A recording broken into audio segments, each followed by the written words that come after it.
ధమ్మపదం 14వ గాథ.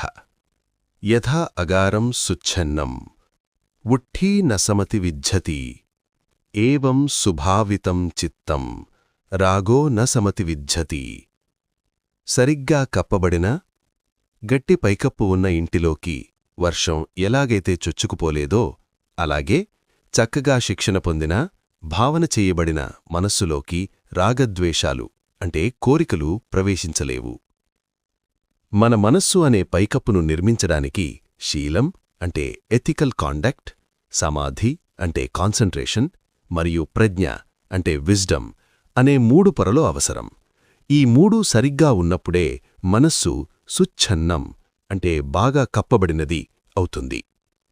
భావన అంటే కేవలం కళ్ళు మూసుకుని కూర్చోవడం కాదు. దీనికి 3 దశలుంటాయి. అప్రమత్తత అంటే మైండ్ఫుల్నెస్, మనసులోకి ఏ ఆలోచన వస్తోందో గమనిస్తూ ఉండటం. వివేకం అంటే వచ్చే ఆలోచన మంచిదా చెడ్డదా, దీనివల్ల నాకు శాంతి కలుగుతుందా లేక అశాంతి కలుగుతుందా అని విశ్లేషించడం. నిగ్రహం అంటే రిస్ట్రెయింట్, చెడు ఆలోచన రాగానే దాన్ని అక్కడే ఆపివేసి మంచి ఆలోచన వైపు మనస్సును మళ్లించడం. ఈ 3 పనులు ఎవరైతే నిరంతరం చేస్తారో వారి మనస్సు సుభావితం అవుతుంది. పైకప్పు గట్టిగా ఉన్న ఇంటిలో వర్షం పడితే ఏమవుతుంది? నీరు పైకప్పు మీద పడుతుంది, కాని లోపలికి వెళ్లలేక పక్కకు జారిపోతుంది. అలాగే శిక్షణ పొందిన వ్యక్తి దగ్గరకు కోరికలు అంటే లస్ట్ లేదా గ్రీడ్ వస్తాయి.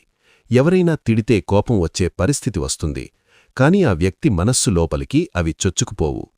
ఉదాహరణకు, ఒక జ్ఞానికి కోపం వచ్చినా అది నీటిమీద గీతలాంటిది, వెంటనే చెరిగిపోతుంది.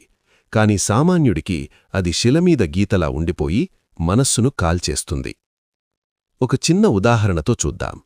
2 ఇనుప ముక్కలున్నాయనుకోండి. ఒకటి తుప్పుపట్టినది అంటే అభావిత చిత్తం, రెండోది తుప్పుపట్టకుండా పెయింట్ వేసి జాగ్రత్తగా ఉన్నది అంటే సుభావిత చిత్తం. వర్షం అంటే ప్రలోభం రెండిటిమీద పడుతుంది. ఫలితం తుప్పుపట్టిన ఇనుము మరింత పాడైపోతుంది, కాని పెయింట్ వేసి రక్షణ ఉన్న ఇనుముపు ఏమీ కాదు. బుద్ధుడు చెప్పేదేంటంటే, ప్రపంచంలో మనకు ఎదురయ్యే అవమానాలు, కష్టాలు, ఆకర్షణలు మనం ఆపలేము. అవి వర్షంలాంటివి, కాని మన మనస్సును మనం సిద్ధం చేసుకోవచ్చు.